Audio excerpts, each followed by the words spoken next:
Here's the cheat way to change your fuel pump in your 2013 Ram pickup. Starting where the gooseneck hole would go, come up about 30 inches, find these spot welds from the seam where the flat part of the bed is. Bring yourself over about 7.5 inches, about a ½ inch behind the spot weld. That's going to be your corner. I came down 11 inches, went 14.5, so I'm right in the middle of the ridge. Got underneath, put myself some aluminum there, scrubbed everything. Once your cover's out of the way, you can pop this tab up. It'll come straight up.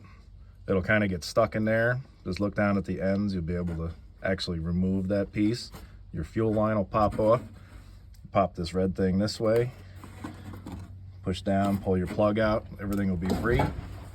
Get in there with your punch, get something the right size to get in those holes, drive that ring around till you're in the open spot. That whole thing will slide up out of there. It's a little tricky with the sending unit little float. Once you get that up out of there, you put in your new one. This took me a couple minutes. I'm handy with a MIG welder, so after I run this a little bit, I'm just going to put my piece back in, put my aluminum over, cover everything up, tack it in, good to go.